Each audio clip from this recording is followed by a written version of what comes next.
নবী হে, অভিযান পরে চালান। তথ্য যে নিয়ে আসছে ওয়ালিদ, এটা সত্য কিনা আগে যাচাই করেন। সে যে তথ্য আপনাকে সরবরাহ করেছে তথ্য সঠিক নয়, সে ভুয়া তথ্য দিয়েছে, সে ভুল বুঝেছে, এখানে মিসআন্ডারস্ট্যান্ডিং হয়েছে। আপনি 1000 সৈন্যবাহিনী পাঠাবেন না। আপনার 1000 সৈন্যবাহিনী যে যদি বনিল মুস্তালিককে অ্যাটাক করে, তাহলে এই অ্যাটাকে কোনো ক্ষয়ক্ষতি হলে সবটার দায়ভার আপনার কাঁধেই বর্তাবে। চিল্লায় বলেন ঠিক কিনা? শিখাতে চাইলেন, এই বেদুইন লোকেরা সাবধান, যাকে তোমরা ডাকছো তিনি সাধারণ মানুষ নন। তাকে ইয়া মুহাম্মদ উখরুজ ইলাইনা, এ মুহাম্মদ, এই ঘর থেকে বের হয়ে আসো, এমন করে বেয়াদবের মতো ডাকা যাবে। বিষ্ণু ঈসা ইসলামকে ডাকতে হবে ইয়া নবী আল্লাহ, ওনাকে ডাকতে হবে ইয়া রাসূল আল্লাহ, ওনাকে ডাকতে হবে ইয়া হাবিব আল্লাহ। ঠিক কিনা? শিষ্টাচার শিক্ষা দিলেন। আল্লাহ বুঝাতে চাইলেন, তোমরা যদি অপেক্ষা করতে অনেক ভালো হতো। ওয়ালাউ আন্নাহুম সাবারু হাত্তা তাখরুজা ইলাইহিম লাকানা খায়রাল লাহুম। আল্লাহর হাবিব সাল্লাল্লাহু আলাইহি ওয়াসাল্লাম দুপুরের খাবার খেয়ে গড়াগড়ি করছিলেন। আল কাইলুলা, টসিং এন্ড টার্নিং, এপাশ ওপাশ করা। শীতকালে দুপুরের খাবার খেয়ে বিছানায় শুইলে আরাম আছে না নাই? এটাকে কাইলুলা বলে। আল্লাহর হাবিব সাল্লাল্লাহু আলাইহি ওয়াসাল্লাম যখন কাইলুলা করছিল, ঠিক তখন লোকগুলো ডাকতে আরম্ভ করলো, ইয়া মুহাম্মদ উখরুজ ইলাইনা, হে মুহাম্মদ আসো। আল্লাহ বললেন, খবরদার, আমার নবীকে এইভাবে ডাকা যাবে না, বরঞ্চ আমার নবীকে তোমরা ডাকবে ইয়া নবী আল্লাহ, ইয়া রাসূল আল্লাহ, ইয়া হাবিব আল্লাহ বলে। সুবহানাল্লাহ পড়েন। নিয়ে যেতে হবে। অনেকে খালি অস্থিরতা করে, চেয়ারম্যান সাহেবের বাড়ি থেকে সিগনেচার লাগবে, যেই অস্থির, আরে বেরোয় না কেন, চেয়ারম্যান সাহেব আসে না কেন, এতক্ষণ ধরে বসে আছে, এরকম বিরক্ত, খালি কমপ্লেইন করে, অভিযোগ করে, এরকম কিছু লোক আছে না নাই? খেয়াল রাখবেন, যারা ব্যর্থ, জীবনে ব্যর্থ, তারা সব সময় শুধু কমপ্লেইন করে, অভিযোগ, মানুষের কাছে অভিযোগ, আল্লাহর কাছে অভিযোগ, আমার এইটা নাই, ওইটা নাই, আল্লাহ আমার এইটা দাও নাই, ওইটা দাও নাই। আর সফল ব্যক্তিরা কখনো অভিযোগ করে না, খালি শুকরিয়া করে। ঠিক কিনা? Now the decision is yours, you wanna be successful or unsuccessful. আপনি সফল হতে চান না ব্যর্থ হতে চান? তাহলে সফল হলে সবসময় পড়তে হবে আলহামদুলিল্লাহ। কি পড়বেন? আজকের প্রথম মেসেজ হচ্ছে, কারো বাসায় গেলে পারমিশন নিতে হবে। দরজার সামনে যেয়ে আগে সালাম দিবেন 3 বার। কয়বার? অনুমতি চাইবেন, অনুমতি দিলে ঢুকবেন, অনুমতি না দিলে বের হয়ে চলে আসবেন। পারা যাবে? এজন্য রব্বুল আলামিন বলেন, ইয়া আইয়ুহাল্লাযীনা আমানু লা তাদখুলু বুয়ুতান গায়রা বুয়ুতিকুম হাত্তা তাস্তানিসু ওয়া তুসাল্লিমু আলা আহলিহা যালিকুম খায়রুল লাকুম লাআল্লাকুম তাযাক্কারুন। সুবহানাল্লাহ পড়েন। আল্লাহ ডেকে বললেন, ও ঈমানদারেরা শোনো শোনো, তোমরা যখন অন্য কারো বাড়িতে যাবে, খবরদার অনুমতি না নিয়ে, সালাম না দিয়ে ঘরে ঢুকে যেও না। দরজার সামনে দাঁড়িয়ে থাকো, দরজার সামনে দাঁড়িয়ে দাঁড়িয়ে 3 বার অনুমতি চাও, তারপরে সালাম দাও। অনুমতি দিলে ঢুকবা, নচেত চলে যাবা। ঠিক কিনা? এই আইনটা কার? ফেনীবাসী কি আইনটা মনে রাখতে পারবে? কারো ঘরে অনুমতি না নিয়ে ঢুকা কবিরা গুনাহ। কি গুনাহ? আমরা এগুলোর ইসলাম মনে করি না, আমরা ম্যানার জানি না, আমরা সোশ্যাল নর্মস জানি না। আমরা মনে করি নামাজ, রোজা, হজ, যাকাত, জিকির এগুলাই ইসলাম। ঠিক কিনা? ধরাবাঁধা ইসলাম হিন্দু ধর্মের মতো গদবাঁধা কোনো ধর্ম নয়। আমাদের মসজিদ এটা গির্জা, প্যাগোডা, সিনাগগ আর গুরুদ্বারার মতো যে কোনো ইবাদতগাহ নয়। আমাদের মসজিদগুলো আমাদের সামাজিক ঐক্যের কেন্দ্রবিন্দু। আমাদের ইসলাম হচ্ছে আমাদের জীবন চালানোর মেথোডোলজি। কেমন করে এই লাইফটা সুন্দর হবে, স্মুথ হবে, তার সব নির্দেশনা কোরআনের ভেতরে আছে না নাই? এজন্য বিশ্বনবী বললেন, খবরদার কারো ঘরে যাওয়ার আগে সালাম দাও, পাশাপাশি অনুমতি চাও। এক সাহাবী দাঁড়িয়ে বললেন, ইয়া রাসূলুল্লাহ, ইয়া হাবিবাল্লাহ, আমার ঘরে আমরা কেবল 2 জন থাকি, 2টা ঘর। এক ঘরে থাকে আমার আম্মা, আরেক ঘরে থাকে আমি। আফাস্তাদিনু আলা উম্মি, আমি কি আমার মায়ের ঘরে ঢোকার আগে অনুমতি নেওয়া লাগবে নাকি? নবী হে, 2টা রুম আমার ঘরে, এক রুমে আমি, আরেক রুমে আমার মা। আফাস্তাদিনু আলা উম্মি, আমার মায়ের ঘরে যাওয়ার আগে অনুমতি নেওয়া লাগবে?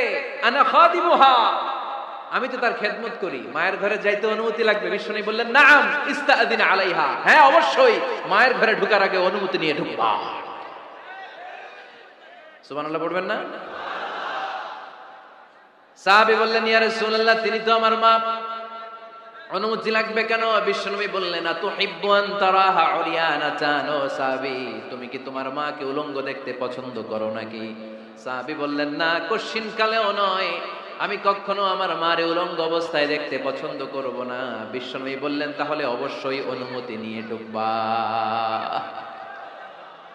যদি মারে উলঙ্গ দেখতে মনে না চায় তাহলে ঢুকবা, কারণ ঘরের ভিতরে কে কখন কোন পরিস্থিতিতে থাকে তার কোনো হিসাব আছে?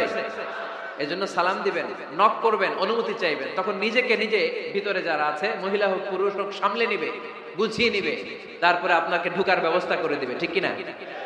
My first message to the people of Feni tonight, আজ রাতে ফেনীবাসীদের কাছে আমার প্রথম মেসেজ হচ্ছে, কারো ঘরে যাওয়ার আগে অ্যাপয়েন্টমেন্ট নিয়ে যাব, কখন তার সাথে দেখা করব আগে অ্যাপয়েন্টমেন্ট নিয়ে যাব, তারপরে যে দরজার বাইরে দাঁড়িয়ে পারমিশন চাইবো, মানে অনুমতি নিব, তারপরে সালাম দিব, এরপরে ঘরে ঢুকবো। পারা যাবে ইনশাআল্লাহ? পড়তে পারবেন না আওয়াজ করে? প্রথম গাইডলাইন হচ্ছে আল্লাহ তাআলা বলছেন খবরদার যারা বিশ্বাসী বলে নিজেদেরকে দাবি করো, আল্লাহ আল্লাহর রাসূলের নিয়মের বা আইনের উপর দিয়ে টপকে যেও না। আল্লাহ আল্লাহর রাসূল যেটা বলেছে এটাই ফাইনাল, ঠিক কি না? রব্বুল আলামিন বলেন ইয়া আইয়ুহাল্লাযীনা আমানু লা তুকদ্দিমু বাইনা ইয়াদাইল্লাহি ওয়া রাসূলিহি ওয়াত্তাকুল্লাহ ইন্নাল্লাহা সামিউন আলীম। পড়েন সুবহানাল্লাহ। আল্লাহ বললেন যারা বিশ্বাসী বলে দাবি করো, খবরদার আল্লাহর দেয়া বিধান আর আমার নবীর দেয়া বিধান, এই বিধানগুলাই ফাইনাল। এই ফাইনাল কথার পরে মুমিনের কোনো কথা থাকতে পারে? আল্লাহ যেটা বলেছে, আল্লাহ রাসূল যেটা বলেছে সেটাই ফাইনাল। আওয়াজ করে বলতে হবে সেটা কি? এটা ফাইনাল। এরপর আর নতুন কোনো কথা নাই। যখনই বলা হবে আল্লাহ বলেছে, রাসূল বলেছে, আমরা বলবো আমান্না সামি'না ওয়া আতা'না, আমরা শুনলাম, মানলাম, বিশ্বাস করলাম, আমাদের পক্ষ থেকে আর দ্বিতীয় কোনো কথা নাই, ঠিক কি না? এজন্য আল্লাহ বললেন খবরদার আমি আর আমার রাসূল যেটা দিয়েছি সেটাই ফাইনাল। অতিরিক্ত বুঝতে যেও না, ওভার স্মার্ট সাজতে যেও না, আমি আল্লাহর দেয়া নবীর দেয়া বিধানের সামনে অ্যাডভান্স হতে যেও না, কারণ আমি আল্লাহ আর আমার রাসূল যেই নিয়ম দিয়েছি সেটাই ফাইনাল, সেটাতেই বরকত। কোন মুমিন বান্দা বান্দীদের কাছে যখন আল্লাহর আল্লাহর রাসূলের কথা বলা হয় তাদের কাছে এটাই ফাইনাল, ঠিক কি না? ওমা কানা লিমুমিনিন ওয়ালা মুমিনাতিন ইযা কাদাল্লাহু ওয়া রাসূলুহু আমরান আইয়াকুনা লাহুমুল খিয়ারাতু মিন আমরিহিম। মুমিন নরনারীর কাছে যখন বলা হবে এটা আল্লাহর কথা, আল্লাহর রাসূলের কথা, এটাই ফাইনাল। এরপরে মুমিনের আর নতুন কোনো চয়েস থাকতে পারে? আল্লাহ বলেছে 5 ওয়াক্ত সালাত জামাতের সাথে আদায় করো, এটাই ফাইনাল, ঠিক কি না? আল্লাহ বলেছেন চুরি করলে চোরের হাত কেটে দাও। বিশ্বনবী জীবদ্দশায় চোরের হাত কেটে দেখিয়ে দিয়েছেন, চুরি করলে হাত কেটে দাও, এটাই ফাইনাল, ঠিক কি না? আল্লাহ নিয়ম জারি করেছেন, ও নারীরা পর্দা করে ঘর থেকে বের হও, এর উপরে কোনো কথা নাই, জোরে বলেন ঠিক কি না? আল্লাহ আইন করে দিয়েছেন রমাদানের 29 দিন কিংবা 30 দিন রোজা রাখবা, এটাই ফাইনাল, এরপরে কোনো কথা নাই, জোরে বলেন ঠিক কি না? যারা সম্পদশালী হয়েছে বছরান্তে 2.5% যাকাত দিবা, বিধানটা কার? এটাই ফাইনাল, এরপরে কোনো কথা আছে? তার মানে আল্লাহ আল্লাহ রাসূল যেটা দিয়েছে এটাই ফাইনাল, ঘুমাবো না। এই কথা শুনে বিশ্বনবী রেগে গেলেন। বিশ্বনবী বললেন কে কে বলেছে এই কথা যে সারা বছর রোজা রাখবে, সারা রাত তাহাজ্জুদ পড়বে, স্ত্রীর কাছে যাবে না? ইন্নী আখশাকুম লিল্লাহি ওয়া আতকাকুম লাহু, নিশ্চয় আমি তোমাদের চাইতে আল্লাহকে বেশি ভয় করি। আমি বিশ্বনবী সবচেয়ে বড় মুত্তাকি, আমি বিশ্বনবী সবচেয়ে বড় বুজুর্গ, আমি বিশ্বনবী সবচেয়ে বড় আল্লাহওয়ালা। তো আমি এত বড় আল্লাহওয়ালা হয়ে আমি 11 জন স্ত্রী রেখেছি, আমি এত বড় আল্লাহওয়ালা হয়ে রাতে তাহাজ্জুদও পড়ি, আবার কিছু অংশ ঘুমাই, আমি এত বড় আল্লাহওয়ালা হয়ে বছরে কিছু সময় রোজা রাখি, মাঝে মাঝে রাখি না। তো আমি ব্যালেন্স করে জীবন ধারণের পরে আমার আল্লাহওয়ালাগিরিতে কোনো সমস্যা হয় নাই, আমার নবী হতে সমস্যা হয় নাই। তোমাদের সমস্যা হলো কেন? তোমরা কোত্থেকে এটা শিখেছো? আমি বিশ্বনবী যেটা শিখিয়েছি এটাই ফাইনাল, এর চেয়ে শ্রেষ্ঠ কোনো কাজ আর হতে পারে না। চিল্লায় বলেন ঠিক কি না? সমাজে যদি শান্তি আনতে চান এই গাইডলাইন মানতে হবে। বিশ্বাসীদের জন্য 2 নাম্বার গাইডলাইন হচ্ছে লা তারফাউ আসওয়াতাকুম ফাওকা সাউতিন নবী। খবরদার ওহে বিশ্বাসীরা, নবীর কণ্ঠের চাইতে যেন তোমাদের কণ্ঠ উঁচু হয়ে না যায়। আল্লাহর হাবিব সাল্লাল্লাহু আলাইহি ওয়াসাল্লাম পরামর্শ করছিলেন। সাইয়েদনা আবু বকর বললেন, আমার মতামত হচ্ছে এই লোকটা নেতা হলে ভালো হয়, যোগ্য লোক। ওমরে ফারুক বললেন, না, উনি না। আবু বকর যেটা বলেছে ওইটা না, আমার মনে হয় এই লোকটা নেতা হলে ভালো হয়। আবু বকর বললেন, না ওমর তুমি বুঝো না, আমি যারে বলছি সে ভালো। ওমরে ফারুক বলে, না আবু বকর, আমি যাকে বলেছি সে ভালো। এরকম মতামত দিতে দিতে, তর্ক করতে করতে বিশ্বনবীর গলার চাইতে সাহাবীদের গলার আওয়াজ বড় হয়ে গিয়েছে। আল্লাহ এটা আরশের উপর থেকে বরদাস্ত করে নাই। আল্লাহ বলেছেন, খবরদার, লা তারফাউ আসওয়াতাকুম ফাওকা সাউতিন নবী। নবীর কণ্ঠের চাইতে তোমাদের কণ্ঠ যেন উঁচু হয়ে না যায়। আমার নবীকে আমি তোমাদের বন্ধু বানিয়েছি, তোমাদের কাছে রেখেছি, তার মানে এই নয় যা মন চায় তাই নবীর সাথে আচরণ করবা, ঠিক কি না? কখনো যেন নবীর কণ্ঠের চাইতে কণ্ঠ উঁচু হয়ে না যায়। যদি নবীর গলার আওয়াজের চাইতে তোমাদের গলার আওয়াজ উঁচু হয়ে যায়, তোমাদের জীবনের সব নেক আমলগুলোকে আমি বাতিল করে দেব। আল্লাহ ধমক দিয়ে বললেন, খবরদার, ইয়া আইয়ুহাল্লাযীনা আমানু লা তারফাউ আসওয়াতাকুম ফাওকা সাউতিন নবী ওয়া লা তাজহারু লাহু বিল কওলি কাজহারি বা'দিকুম লিবা'দিন আন তাহবাতা আ'মালুকুম ওয়া আনতুম লা তাশউরুন। পড়েন সুবহানাল্লাহ। আল্লাহ বললেন, খবরদার, আমার নবীর কণ্ঠের চাইতে যেন তোমাদের কণ্ঠ উঁচু হয়ে না যায়। আমার হাবিবের কণ্ঠের চাইতে তোমাদের কণ্ঠ যদি উঁচু হয়ে যায়, বেয়াদবি হয়ে যাবে, ফলে তোমাদের সব নেক আমল বাতিল করে দিবে কে? এই আয়াত নাজিল হওয়ার পরে সাহাবারা কেউ বিশ্বনবীর সামনে এসে বড় গলায় কথা বলে না, আস্তে আস্তে বলে। কেমনে বলে? ওমরে ফারুক এই আয়াত শুনে এত ভয় পেলেন, তিনি বিশ্বনবীর কাছে কোনো কথা নিয়ে আসলে ফিস ফিস করে বলতেন। বিশ্বনবী শুনতে পেতেন না, বলতেন, এই ওমর কি বলছো, বুঝি নাই, জোরে বলো। ওমরে ফারুক সাউন্ড বাড়িয়ে জোরে বলতেন। বিশ্বনবী বলতেন, এই কি বলেছো, এদিকে আসো, জোরে বলো। আমি শুনতে পাচ্ছি না, ওমর আরো জোরে বলো। ওমরে ফারুক আবার একটু সাউন্ড বাড়িয়ে আবার বলতে আরম্ভ করতেন। বিশ্বনবী বলতেন, আমি শুনতে পাচ্ছি না, জোরে বলো। সুবহানাল্লাহ পড়েন। ভয় আন তাহবাতা আ'মালুকুম ওয়া আনতুম লা তাশউরুন। খবরদার, নবীর কণ্ঠের চাইতে যদি কণ্ঠ উঁচু হয়ে যায়, সব নেক আমল বাতিল করে দিবে কে? নবী সাল্লাল্লাহু আলাইহি ওয়াসাল্লামের কবরের সামনে দাঁড়িয়ে যেন আমরা সালাতু সালাম পাঠ করতে পারি। আওয়াজ করে পড়তে হবে, আমিন। বিশ্বনবী সাল্লাল্লাহু আলাইহি ওয়াসাল্লামের কবরের উপরে এই আয়াতটা লেখা, যে আয়াত নিয়ে আমি এখন আপনাদের সামনে আলোচনা করছি। লা তারফাউ আসওয়াতাকুম ফাওকা সাউতিন নবী। দেখছেন না হাজী সাহেবরা, দেখে আসছেন না? আপনি যখন মসজিদে নববীতে নামাজ পড়বেন, আল্লাহর হাবিব সাল্লাল্লাহু আলাইহি ওয়াসাল্লামের কবর জিয়ারতের জন্য যখন রওনা হবেন, সর্বপ্রথম বাম দিকে পড়বে রাউদাতুম মিন রিয়াদিল জান্নাহ। এই জায়গাটা হলো দুনিয়ার বুকে জান্নাতের বাগান সমূহ থেকে একটা বাগান। আপনি হাঁটতে থাকবেন, হাঁটতে হাঁটতে রাউদাতুম মিন রিয়াদিল জান্নাহ পার হওয়ার পরে বাম দিকে পড়বে বিশ্বনবীর কবর। বিশ্বনবীর কবরের সামনে দাঁড়িয়ে কোনো উম্মত সহ্য করতে পারে নাকি? ধৈর্য ধারণ করতে পারে নাকি? আজীবন যেই নবীর কথা শুনলাম, আজীবন যেই নবীর হাদিস চর্চা করলাম, আজীবন যেই নবীর ভালোবাসা হৃদয়ের মধ্যে ধারণ করলাম, ওই নবী নাকি এই জায়গায় শোয়া, ওই নবী নাকি এখানে শুয়ে আছে, এটা কল্পনা করলে কোনো উম্মত ধৈর্য ধারণ করতে পারে? কলিজাটা ছিঁড়ে খান খান হয়ে যায়, চিৎকার দিয়ে নবীর ডাক দিতে মনে চায়। কিন্তু আল্লাহ বলেছেন, খবরদার, কবরের উপরে এই আয়াতটা লেখা, লা তারফাউ আসওয়াতাকুম ফাওকা সাউতিন নবী। খবরদার, এটা নবীর দরবার, এখানে বড় গলায় চিৎকার চেঁচামেচি করে কোনো আওয়াজ করা যায় না। চিল্লায় বলেন ঠিক কি না? এজন্য আল্লাহ বললেন, লা তারফাউ আসওয়াতাকুম ফাওকা সাউতিন নবী। খবরদার, নবীর কণ্ঠের চাইতে যেন কণ্ঠ উঁচু হয়ে না যায়। এই আয়াতের হুকুম আল্লাহর হাবিব সাল্লাল্লাহু আলাইহি ওয়াসাল্লামের জীবদ্দশা অবস্থায় যেমন ছিল, ঠিক এখনো এটারে বলবৎ রেখেছে কে? তাই ওইখানে আল্লাহর হাবিব সাল্লাল্লাহু আলাইহি ওয়াসাল্লামের কবরের সামনে বুক ফেটে কান্না আসে। আমার নবী, আমার পেয়ারা নবী এখানে, পেয়ারা রাসূল শুয়ে আছে, এটা জেনেও আমি চিৎকার দিতে পারি না, আমি হই হুল্লোড় করতে পারি না, আমি লাফাতে পারি না, আমি শুধু চোখের পানি ছেড়ে আমার নবীরে সালাম পাঠাতে পারি। ঠিক কিনা? এই আয়াতের হুকুম শুধু নবীর ক্ষেত্রেই প্রযোজ্য নয়, আব্বা আম্মার ক্ষেত্রেও প্রযোজ্য। আব্বা আম্মার সামনে দাঁড়িয়ে বড় গলায় কথা বলা যাবে?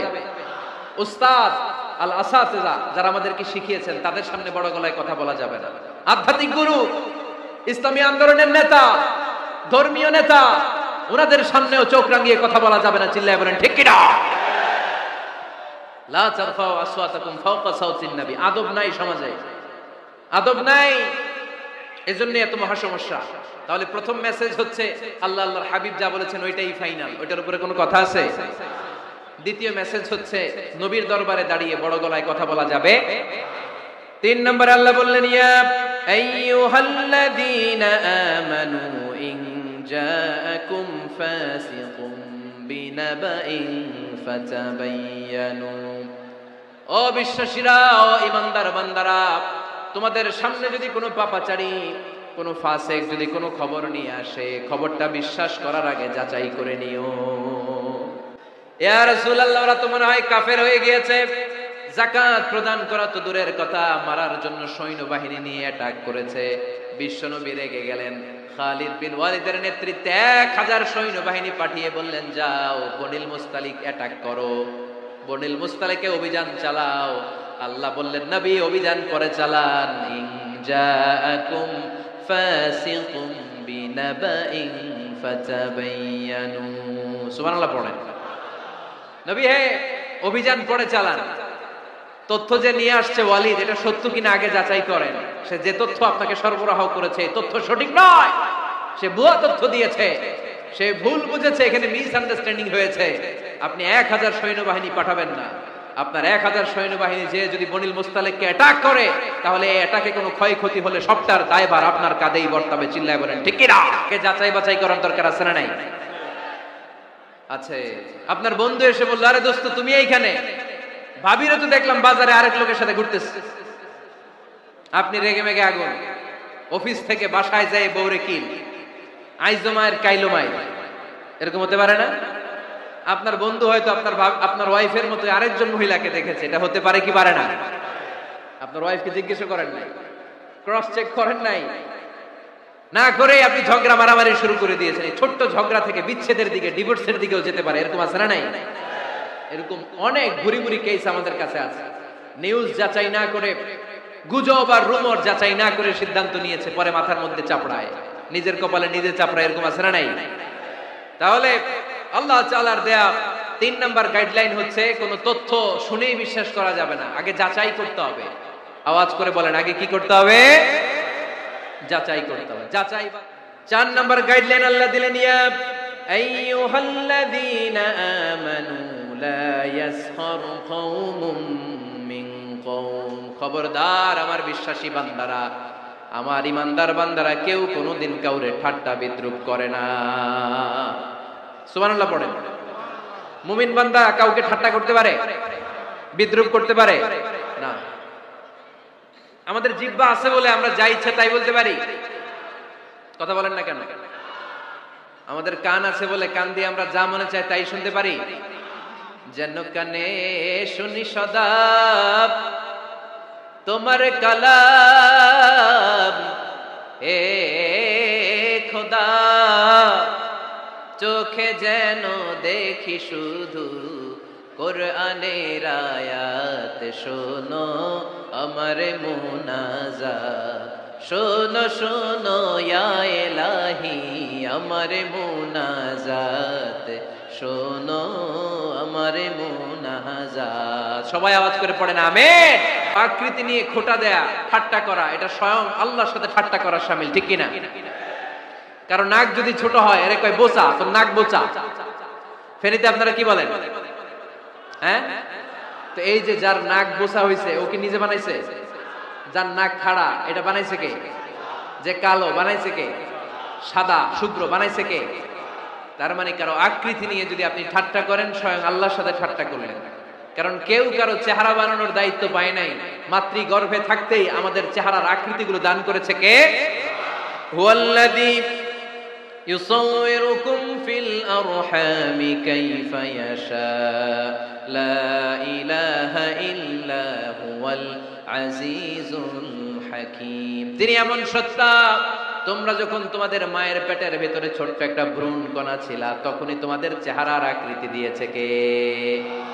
মায়ের পেটে থাকতেই কে ছেলে হবে, কে মেয়ে হবে, কে সুশ্রী হবে, কে শ্যামলা হবে, কার নাক লম্বা হবে, কারটা খাটো হবে, এগুলো ফিক্স করে রেখেছে কে? সবচাইতে সুন্দর করে আমি আমার অবয়বটাকে তৈরি করতাম। কোন নারীকে যদি তার চেহারার ডিজাইন তৈরি করার সুযোগ আল্লাহ দিতেন, সে নারী তাকে বিশ্ব সুন্দরী করে তৈরি করত, ঠিক কিনা? এটা আল্লাহ আমাদেরকে দেয় নাই, এটা আল্লাহ তাআলা নিজ হাতে রেখেছে, নিজে করেছে। তাই কারো আকৃতি নিয়ে ব্যঙ্গ করলে স্বয়ং আল্লাহর সাথে ব্যঙ্গ করার শামিল। চিল্লায় বলেন ঠিক কিনা? সাইয়েদনা ইবনে মাসউদ রাদিয়াল্লাহু তাআলা আনহুর পায়ের নলা ছিল চিকন। হাদিসে এসেছে দাকিকুস সাকাইন, ওনার পা দুইটা ছিল চিকন খেজুর পাড়ার জন্য। ইবনে মাসউদ রাদিয়াল্লাহু তাআলা আনহু যখন খেজুর গাছে উঠলেন, সাহাবারা সাইয়েদনা ইবনে মাসউদের পা দেখে হাসাহাসি শুরু করে দিল। বিশ্বনবী বললেন, খবরদার খবরদার, ইবনে মাসউদের চিকন পা দেখে তোমরা হেসো না। ইবনে মাসউদের চিকন পা দেখে তোমরা হাসো। কিয়ামতের ময়দানে ইবনে মাসউদের এই চিকন পা গুলো যদি মিজানের পাল্লায় রেখে দেওয়া হয়, এই পা দুইটার ওজন উহুদ পাহাড়ের চেয়ে ওজনওয়ালা হয়ে যাবে। এজন্য খবরদার, জিহ্বা আছে বলে যে কোনো কমেন্ট করবেন না। কেউ যদি আমাকে দুইটা অঙ্গের গ্যারান্টি দেয়, কয়টা অঙ্গের? সবাই বলতে হবে কয়টা? আমার কোন উম্মত যদি আমাকে দুইটা অঙ্গের গ্যারান্টি দেয় যে তারা এই দুই অঙ্গের পাপ করবে না, আমি তাদেরকে জান্নাতের গ্যারান্টি দেই। এক নম্বরে মা বাইনা লিহিয়াইহি, দুই চোয়ালের মাঝখানে যা থাকে মানে জিহ্বা। আমার কোন উম্মত যদি আমারে গ্যারান্টি দেয় জিহ্বা দিয়ে কোনো মিথ্যা বলবে না, কাউরে বাজে কথা বলবে না, ঠাট্টা বিদ্রূপ করবে না, জিহ্বা দিয়ে যে পাপ কাজগুলো হয় এগুলো করবে না, আর দুই রানের মাঝখানে যে অংশ আছে লজ্জাস্থান, এই দুইটা অঙ্গের গ্যারান্টি যদি আমার কোন উম্মত আমারে দেয়, আমি আমার ওই উম্মতকে জান্নাতের গ্যারান্টি দিয়ে দেব। খবরদার ফেনীবাসী, খবরদার। মন চাইলেই যা মনে চাই মুখ দিয়ে বলা যাবে? আমার রাসূল সাল্লাল্লাহু আলাইহি ইসলামের 11 জন স্ত্রী, এর মধ্যে একজন স্ত্রী ছিলেন একটু স্থূল আকৃতি, মানে মোটা।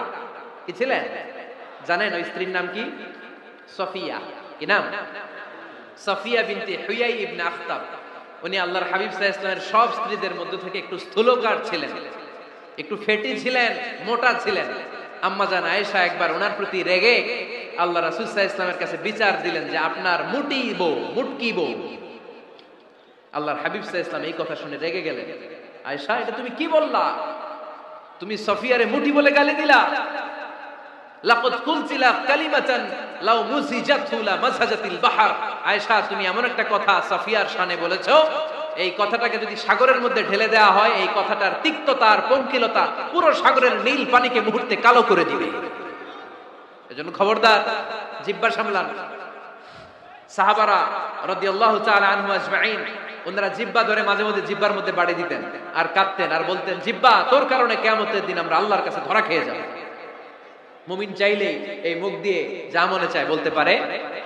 তাহলে 4 নাম্বার গাইডলাইন হচ্ছে লা ইয়াসখার কওমুন মিন কওম, কোন বিশ্বাসী বান্দা কখনো অন্য বিশ্বাসী বান্দাকে ঠাট্টা বিদ্রূপ করতে পারবে খোঁজা যাবে। কিছু লোক আছে দেখবেন সারা দিন চায়ের দোকানে বসে এই বাড়িতে এই সমস্যা, ওই বাড়িতে এই সমস্যা, ওই বাড়িতে এই সমস্যা, তোর বাড়িতে কি সমস্যা? কিছু লোক আছে এই হুজুরের এইটা খারাপ, এই হুজুরের ওইটা ভালো না, এইটা খারাপ, এইটা সমস্যা, এটা সমস্যা, তোর কি সমস্যা? তোর সমস্যা তুই খুঁজে বের কর, নিজের সমস্যা খুঁজে বের কর। যে নিজে নিজের সমালোচনা করতে পারে সেই সর্বাপেক্ষা বুদ্ধিমান। এজন্য খবরদার আমার কলিজার টুকরা যুবক ভাইয়েরা, কখনো কাউকে ব্যঙ্গ করে, বিদ্রূপ করে, ছোট করে কোনো মন্তব্য করা যাবে না। নিজের দোষ খুঁজতে হবে। যারা নিচু মনের মানুষ, এরা মানুষের দোষ নিয়ে কথা বলে। Small people talk about people, average people talk about things and stories, and great people talk about ideas. যারা নিচু মনের মানুষ, এরা মানুষের দোষ নিয়ে কথা বলে। যারা মাঝারি ধরনের মানুষ, এরা এলাকার ঘটনা বিভিন্ন বিষয় নিয়ে কথা বলে। আর যারা বড় মনের মানুষ, এরা আইডিয়া নিয়ে কথা বলে। তারা তাদের আইডিয়াকে কাজে লাগিয়ে সমাজটারে পাল্টে দিতে চায়। যুগ জামানা পাল্টে দিতে চাই না অনেক জন, এক মানুষই আনতে পারে জাতির জাগরণ। এক মানুষই বিপদকালে বাঁচায় কাফেলায়, ক্ষুদ্র ডিঙ্গি বাঁচায় জাহাজ অসীম দরিয়ায়। এজন্য নিজেকে শুধরাতে হবে। ওয়ালা তালমিজু আনফুসাকুম, অন্যের দোষ খোঁজো না, নিজের দোষ খোঁজো। তাহলে ফেনীবাসীরা, এই হোক আমাদের স্লোগান, আমরা নিজেদের দোষ খুঁজবো বেশি, অন্য কারো দোষ কখনো খুঁজবো। আপনি নিজে ঠিক হয়ে যান, দুনিয়া এমনি ঠিক হয়ে যাবে। যেন আমরা না খুঁজি, নিজেকে যেন পরিবর্তন করি। পরিবর্তন করতে রাজি আছি তো সবাই? পরিবর্তনের অগ্রনায়ক হতে রাজি আছি তো সবাই? সিদ্ধান্ত নিতে হবে, শক্ত সিদ্ধান্ত। দাঁড়াতে হবে, সৈনিকের মতো দাঁড়াতে হবে, ঠিক কিনা? আধারে ভয় পেও না, আলো আছে আড়ালে, অন্ধকার পালিয়ে যাবে তুমি উঠে দাঁড়ালে। নিজেকে দাঁড়াতে হবে, নিজের সাথে নিজের শক্ত বোঝাপড়া করতে হবে। অন্যের দোষ খোঁজার সময় আমাদের নাই, চিল্লায় বলো ঠিক কিনা? এর দোষ খোঁজা যাবে? যাবে যাবে? ক্লান্ত হয়ে গেছেন? কষ্ট হচ্ছে? তারপরে 7 নম্বরে আল্লাহ বললেন ওয়ালা তানাবাযু বিল আলকাব, ওয়ালা তানাবাযু বিল আলকাব। এই ছেলেরা, আমি এখনই উঠে যাব, বিদায় নিচ্ছি, বসো। বসেন ভাই, বসেন। এগুলো অনেক জরুরি কথা, মনোযোগ দিয়ে শুনেন। ওয়ালা তানাবাযু বিল আলকাব, মানুষকে মন্দ নামে ডেকো না। অনেকের নাম চেঞ্জ করে ডাকি, আছে না নাই? না, আমার কলিজার টুকরা ফেনীর ভাইয়েরা, আজ থেকে কখনো কারোর নাম চেঞ্জ করে আমরা ডাকবো না। যে নামে তাকে ডাকলে সে খুশি, আমরা ওই নামে ডাকবো, পারবো তো? কারণ প্রত্যেকের নামটা প্রত্যেকের কাছে বড্ড দামি, প্রত্যেকের নামটা প্রত্যেকের কাছে বড্ড প্রিয়। আপনার নাম কি?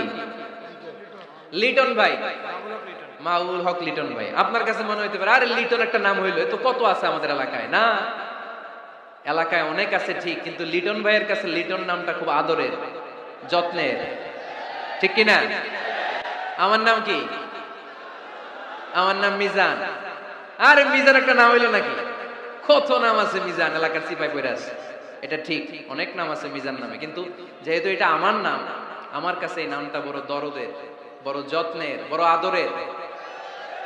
কারণ এই নামটা আমার পরিচয় বহন করে। ভাইয়ের নাম কি? স্বপন। স্বপন ভাই এলাকায় অনেক আছে না?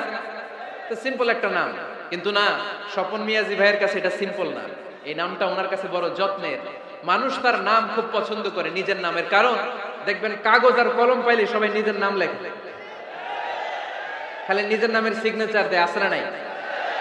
এরপরে দেখবেন যে কক্সবাজারে গেলে সাগরের তীরে বালু পাইলেই বালুর মধ্যে নিজের নাম লেখে, আবার ওই নামের পাশ দিয়ে লাভও আঁকে। একে অপরকে এমন নামে না ডাকি যে নাম শুনলে সে কষ্ট পায়। আজ থেকে কোনো বাজে নামে কাউরে ডাকা যাবে? আব্বা আম্মা আদর করে কত সুন্দর নাম রেখেছে, আবু বকর, ওরে সবাই ডাকে বকইরা, কপাল পোড়া। আব্বা আম্মা নাম রেখেছে আবু ওয়াক্কাস, ওরে ডাকে আক্কাইচা। কত সুন্দর নাম, আমার আল্লাহর নামের সাথে মিলিয়ে আব্দুল কুদ্দুস নাম রেখেছে, ওরে ডাকে কুদ্দুচ্চা। আছে না নাই? কবিরা গুনাহ করেছেন আপনি, কবিরা গুনাহ। It's not a simple deal, এটা সাধারণ কোনো ব্যাপার না, এগুলো সবগুলা কবিরা গুনাহ। কোনোদিন কাউকে ঠাট্টা বিদ্রুপ করে কিছু বলবো না, কখনো অন্যের দোষ খুঁজবো না, কারো নাম বিকৃত করে কোনোদিন কারো মনে কষ্ট দিব না, ঠিক কি না?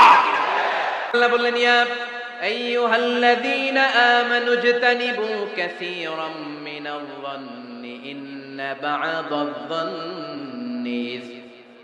অবিশ্বাসীরা খবরদার, অনুমান আন্দাজ নির্ভর কোনো কথা বলবে না, যেটা বলবে নিশ্চিত হয়ে বলবে। কার কথা?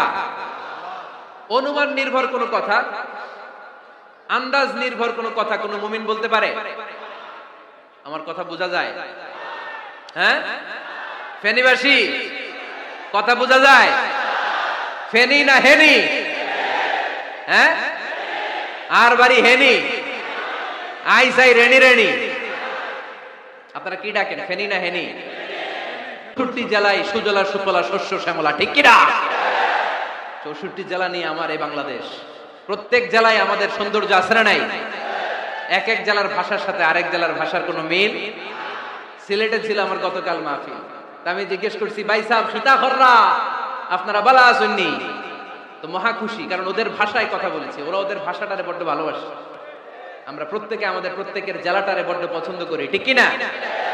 এই যে তানিবু কাসীরাম মিনাজ-যান, আন্দাজ অনুমান নির্ভর কথা মুমিন কখনো বলতে পারে।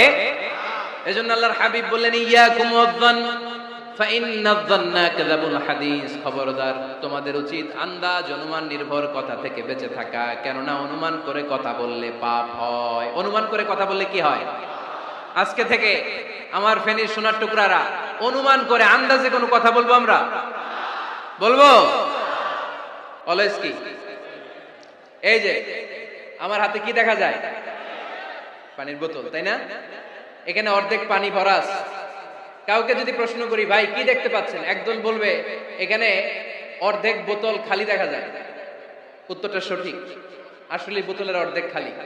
আবার এদিকে আরেকজনকে বললাম ভাই এখানে কি দেখা যায়, বলবে হুজুর বোতলের অর্ধেক পানি ভরা। এটাও সঠিক উত্তর। প্রথমটা ছিল নেগেটিভ উত্তর, দ্বিতীয়টা পজিটিভ উত্তর, ঠিক কিনা? যারা সবসময় নেগেটিভ চিন্তা করে এরা খালি জায়গাটা দেখছে যে পানি নাই, আর যারা সবসময় পজিটিভ চিন্তা করে এরা পানি যে ভর্তি অর্ধেক ওইটা দেখছে। আমরা নেগেটিভের দিকে যাব না, মুসলমান থাকবে সব সময় always positive, come back positive, not go back negative. চিল্লায় বলতে হবে, ঠিক কিনা? তো করেছি, প্রত্যেকের একটা প্রাইভেসি আছে না নাই? Everyone has privacy and no one should interfere in his privacy or in her privacy. প্রত্যেকের একটা প্রাইভেসি আছে না নাই? মানুষ ছোট হলেও তার একটা সম্মান আছে না নাই? এজন্য ছোট্ট বাচ্চাদেরকে কখনো প্যান্ট খুলতে বলবেন না। অনেকে বলে আরে ছোট মানুষ খোল খোল, আরে তুই খোল, এই খোল খোল খোল, তো আছে না নাই? ওরও প্রেস্টিজ আছে, ওরও সম্মান আছে। খবরদার, everyone has a personal space and no one should interfere someone's personal space. কারো পার্সোনাল স্পেসে যেন আমরা নাক না গলাই। অনেকের বদ স্বভাব ফ্যামিলি ম্যাটার নিয়ে, প্রাইভেট ম্যাটার নিয়ে কথা বলে। ভাই কি চাকরি করে, সরকারি না বেসরকারি? সরকারি। বেতন কত? উনার বেতন কত? এটা দিয়ে আপনার কি লাভ, ঠিক কিনা? মানুষ একটা দেখলি ভাই বয়স কত, ভাই বেতন কত? ফার্স্ট ইমপ্রেশনে, ফার্স্ট যখন আপনি কারোর সাথে দেখা করবেন, বেতন কত, বয়স কত, এগুলো জিজ্ঞেস করা যাবে? কেউ যখন কারো ঘনিষ্ঠ হয়, বন্ধুতে রূপান্তরিত হয়, তখন এই কথাগুলো। কিন্তু শুরুতেই প্রাইভেট ম্যাটার নিয়ে, পার্সোনাল ম্যাটার নিয়ে খোঁচাখুচি করা যাবে? ওয়ালা তাজাসসু, গোয়েন্দাগিরি করো না। গোয়েন্দাগিরি করাকে হারাম ঘোষণা করেছে কে? শেষ কথা বলি, 10 নম্বরে আল্লাহ বললেন, 10 নম্বরে রব্বুল আলামিন বললেন ওয়ালা ইয়াগতাব বা'দুকুম বা'দা আইয়ুহিব্বু আহাদুকুম আইয়াকুলা লাহমা আখিহি মাইতান ফাকারিহতুম। খবরদার কেউ কারো গীবত করো না। কি করো না? গীবত করো না। এই উঠতেছে কে? বসেন, এখনই কথা শেষ হবে, একসাথে উঠবো। বসেন, আমার দিকে তাকান, আওয়াজ বন্ধ করুন। একে অপরের গীবত করো না, ব্যাক বাইটিং, চুগলখড়ি। আলহামদুলিল্লাহ ফেনীতে এগুলা নাই। চায়ের দোকানে বসে এর কথা ওর কানে, ওর কথা ওর কানে বইলা সমাজে একটা গিরিঙ্গি লাগে, আছে না নাই? আল্লাহর হাবিব বললেন আতাদরুনা মাল গীবা, গীবত কারে বলে জানো নাকি? সাহাবীরা বললেন আল্লাহু ওয়া রাসূলুহু আ'লামু, আল্লাহ আল্লাহর রাসূল ভালো জানেন। বিশ্বনবী বললেন যিকরুকা আখাকা বিমা ইয়াকরাহু, তোমার কোন ভাইয়ের অনুপস্থিতিতে তার ব্যাপারে এমন কোন কথা বলা যেই কথা শুনলে সে মনে কষ্ট পাবে। গীবত কারে বলে বুঝছেন? আপনার ভাইয়ের অনুপস্থিতিতে আপনার ভাইয়ের ব্যাপারে এমন কোন কথা বললেন যেটা শুনলে সে মনে কষ্ট পাবে। এক সাহাবী বললেন আফারাইতা ইন কানা ফি আখি মা কুল, নবী আমি আমার ভাইয়ের ব্যাপারে যেটা বলছি এটা যদি সত্যিই হয়, তার মধ্যে যদি আসলেই এই সমস্যা থাকে, তাইলে? আল্লাহর হাবিব বললেন আরে তাইলেই তো গীবত। আর যদি তোমার ভাইয়ের মধ্যে এই দোষ না থাকে, বানায়ে বলো, তাহলে এটা গীবত না, গীবতের চেয়ে ভয়ঙ্কর। ফাকাদ বাহাতাহু, এটার নাম বহতান আর মিথ্যা অপবাদ। চিল্লায় বলেন ঠিক কিনা? কোন মুমিন গীবত করতে পারে? গীবত করার মৃত ভাইয়ের পচা গোশত খাওয়ার সময় কোন মুমিন কখনো গীবত করতে পারে? এখন হালাল পন্থায় গীবত চলে আমাদের দেশে। কিভাবে জানেন? কথা শুরু করে এইভাবে, কথা বললে তো গীবত হয়ে যায়, বললে তো গীবত হয়ে যায়। তারপরেও বলি একটু, আছে না নাই? হালাল পন্থায় গীবত কি কমু ভাই যাবে, বললে তো গীবত হয়ে যায়। হালাল করতেছে এটা, হালাল হালাল হালাল না, বললে যদি গীবত হয়ে যায় তো বলবেন কেন? থামেন। কোন মুমিন কখনো গীবত করতে পারে?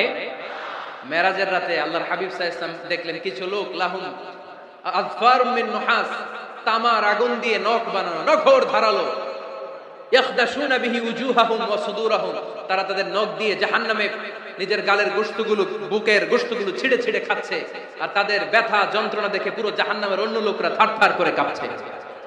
আল্লাহর হাবিব বললেন, ইয়া জিবরিল মানহুম মান হাউলা, এরা কারা? সাইয়েদনা জিবরিল বললেন, হুম আহলুল গীবাতি মিন উম্মাতিক, এরা আপনার উম্মতের মধ্যে চায়ের দোকানে বসে বসে যারা গীবত করেছিল তারা। এজন্য কোন মুমিন গীবত করতে পারবে না। অন্যের গীবত আমরা করব না, দোষ খুঁজলে নিজের দোষ খুঁজবো। এই 10টা গাইডলাইন এই ফেনী জেলায় যদি কালকে থেকে ইমপ্লিমেন্ট হয়, আপনাদের কি মনে হয় ফেনীর কোন এলাকাতে, কোন থানাতে মারামারি, বিশৃঙ্খলা এগুলো থাকবে? থাকবে? সব শেষে আল্লাহ তাআলা আমাদেরকে ঐক্যবদ্ধ হওয়ার কথা বললেন। আল্লাহ 5 বার বিশ্বাসীদেরকে ডাক দিলেন, 6ষ্ঠবারে আল্লাহ দুনিয়ার সবাইরে ডাক দিলেন, আস্তিক নাস্তিক হিন্দু বৌদ্ধ এদেরকে ডেকে আল্লাহ শেষ করলেন। শেষ কথা শুনতে মনে চায়? এতক্ষণ আল্লাহ বলছে ইয়া আইয়ুহাল্লাযীনা আমানু, এর মানে কি? ওহে ঈমানদারগণ। এবার আল্লাহ ডাক দিছে ইয়া আইয়ুহান নাস। এবার আল্লাহ কি বলে ডাক দিছে? আওয়াজ করে বলতে হবে, কি বলে? এবার আল্লাহ বললেন, ইয়া আইয়ুহান নাস ইন্না খালাকনাকুম মিন যাকারিন ওয়া উনসা ওয়া জাআলনাকুম শুউবান ওয়া ক্বাবাইলা লিতাআরাফু ইন্না আকরামাকুম ইনদাল্লাহি আতকাকুম। পড়েন সুবহানাল্লাহ। আল্লাহ ডেকে বললেন, ইন্না খালাকনাকুম মিন যাকারিন ওয়া উনসা, ও বিশ্বাসীরা, এটা বলে ডাকে নাই, ও মানব সকল, নিশ্চয় আমি তোমাদেরকে এক নারী আর এক পুরুষ থেকে তৈরি করেছি। ওই পুরুষের নাম কি? ফেনীবাসী আওয়াজ করে বলেন, আদম আলাইহিস সালাম। আর ওই নারীটার নাম কি? এই দুইজন থেকে গোটা পৃথিবী। তার মানে আসলে আমরা সব এক। আসলে কি? সব এক। নাস্তিকও আমার ভাই, হিন্দুও আমার ভাই, বৌদ্ধ খ্রিস্টানটাও আমার ভাই। ভ্রাতৃত্ব 3 ধরনের। একটা হচ্ছে মায়ের পেটের ভাই, এটাকে আরবিতে বলে আল উখুওয়া আন নাসাবিয়্যা, মায়ের পেটের ভাই, উনি আমার মায়ের পেটের ভাই। আরেকটা আছে আল উখুওয়া আদ-দীনিয়া, দ্বীনি ভাই। এই যে আমরা সবাই এখানে একে অপরের কি ভাই? দ্বীনি ভাই। 3 নম্বরে হচ্ছে আল উখুওয়া আল ইনসানিয়া, মানবতার দিক থেকে ভাই। সে দৃষ্টিকোণ থেকে হিন্দু আমার ভাই, বৌদ্ধ আমার ভাই, কারণ সেও মানুষ আমিও মানুষ। আমাদের সবার বাবার নাম কি? কথা কয় না? আদম আলাইহিস সালাম। সবার মায়ের নাম কি? দেখছেন, আমরা সবাই এক, সবাই এক। বিভেদের প্রাচীর আর বৃত্ত আমরা বানিয়েছি।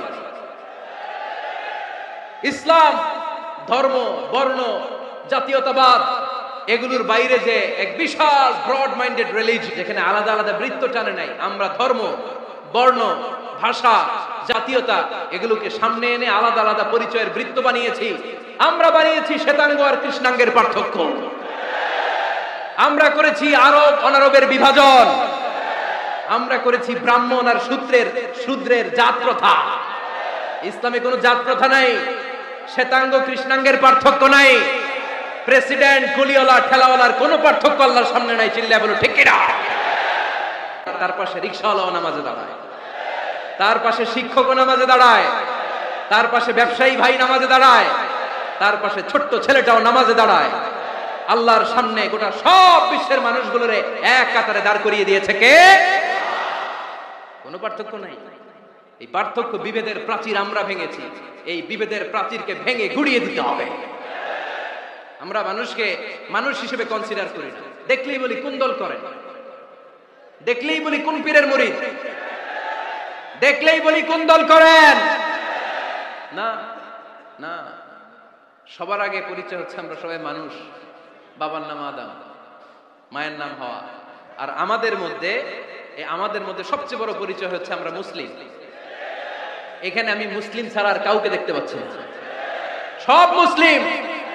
আমার কাছে পীরের মুরিদ নাই, তাবলীগের ভাই নাই, জামাত ইসলাম নাই, শাসনতন্ত্র নাই, ঐক্যজোট নাই, বিএনপি নাই, আওয়ামী লীগ নাই, কিচ্ছু নাই। আমি বুঝি মুসলমান। আমরা একে অপরের মুসলমান বলে কনসিডার করতে চাই না তো, খালি পিস পিস করি, টুকরা টুকরা করে দেশটারে শেষ করে দিলাম। আমাদের প্রভু কয়জন? নবী কয়জন? কোরআন কয়টা? কিন্তু আমাদের মধ্যে বিভাজন। আমরা কি বিভাজন চাই নাকি ঐক্য চাই? আমাদের প্রভু এক নবীর উম্মাহ, জীবন বিধানে কই শিবানী কোরআন। তবে কেন এক নও হে মুসলমান, এক হও এক হও করিয়া। বাইতুল্লাহ এক, মদিনা শরীফ এক, উহুদ পাহাড় এক, বদরের মাঠ এক, ঠিক না? একটা তো জীবন, মরণ যে একটাই, একের সাথে মিলে মিশে একটাই প্রাণ। তবে কেন এক নও হে মুসলমান, এক হও এক হও করিয়া আহ্বান। পড়েন আমিন।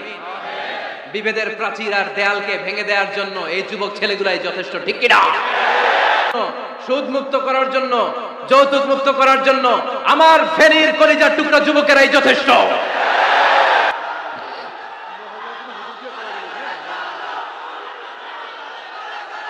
মাশাআল্লাহ, মাশাআল্লাহ, মাশাআল্লাহ। আমরা আসলে বিভেদের প্রাচীর তৈরি করতে চাই না। ঐক্যের কথা শুনলে আমরা, আমাদের সবচেয়ে বড় পরিচয় মুসলিম, এটা শুনলেই আপনাদের মধ্যে যে উচ্ছ্বাস আর উদ্দীপনা, এটাই প্রমাণ করে ভেদাভেদ কখনো জনগণ চায় না। মুসলিম তৌহিদি জনতার হৃদয়ের ভেতরে ভেদাভেদ নাই, হিংসা নাই, বিদ্বেষ নাই। আমাদের আসল পুঁজি ভালোবাসা।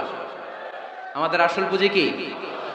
এই ভালোবাসা দিয়ে আমরা বিশ্ব জয় করতে চাই, ঠিক কিনা? পারা যাবে মুসলমান?